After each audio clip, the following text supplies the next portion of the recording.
Okay, Sony camera. How low can we go voltage-wise?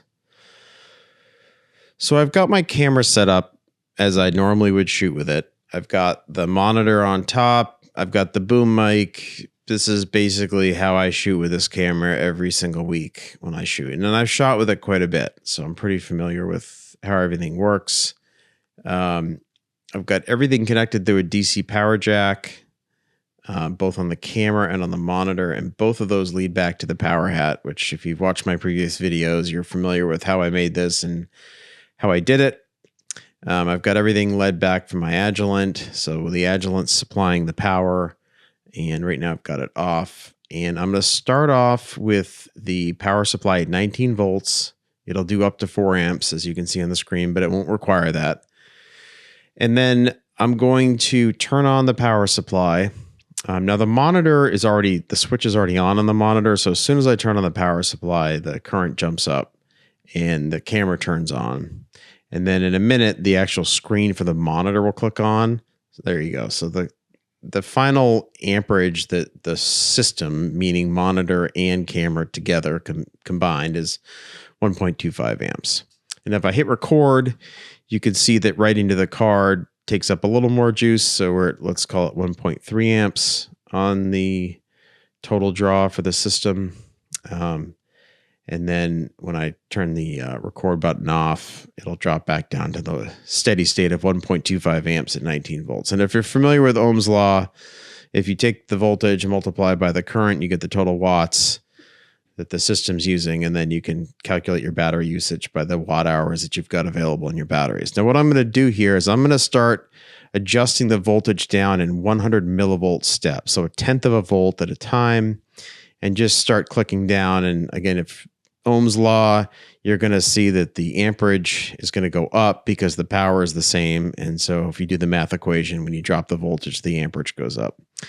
And there, I just got my first warning sign that the camera doesn't like what I'm doing and says voltage low, and you can't hear it because the audio from my small camera is really annoying, but the camera's beeping at this point. Not right now because I turned it back up over the threshold. So 16.8 volts is the safe voltage where you'll get no alarms, no errors, everything works. So that's what the minimum you'd need for voltage to run the camera. But when I drop and get my hand out of the camera frame, we'll see that the camera will start with this voltage low alarm. And it makes this really annoying beep like you've unbuckled your seatbelt. What I did find out is that the camera will still record. It'll still function. It's just got this super annoying beep that just keeps going until you fix the situation. So this beep and this light will keep going until you put a better battery in it or get the voltage up on it. So at 16.5 volts, you get your first low voltage warning sign. And then what'll happen is again, I'm recording right now on the camera, as you can see the record light, so that it is actually recording. And fortunately, the beep doesn't sound when you're recording, because that would be super annoying that you basically ruin the footage. And then what I'm going to do in standby mode is just keep dropping the voltage. And then we're going to get our second alarm, which says insufficient voltage, which we're going to hit here in a second. So there we go. So insufficient voltage. So let's call it 15.5 volts. And the camera will say, I don't like this. And the light will blink really rapidly, and it's just a continuous beep. It won't let you record. It won't let you do anything. The screen will stay on. Perhaps you could use the menus. I didn't test that, but basically the camera is inoperable at this point.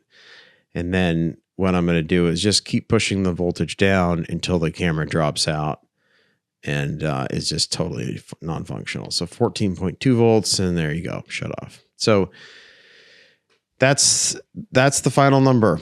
14.2 volts. The camera will not even stay turned on. Really, it's 16.5 volts because that's the number that you need to stay above the beeping and errors. So I don't know what the V-mount batteries are capable of, but you need a minimum of, let's call it 16.5 volts comfortably to run the camera. And obviously you'd want it off the charger closer to 19, because as you use the battery, the voltage will drop. So you don't want to start with 16.5 volts. because it won't finish like that. So what I'm doing here is I was testing to see if the camera would come back on, if the voltage climbed back up, and it won't. You have to power cycle the camera physically. There must be a safety relay in there that won't let the camera come back on. So the camera won't come back on if the voltage comes back up. You have to physically cycle the power switch. And here I am just dropping the voltage one more time for the interest of science to see when, in fact, it's going to drop out. And there you go. Same thing. So 14.2 volts, the camera just shuts itself off and it won't come back on. So that's it.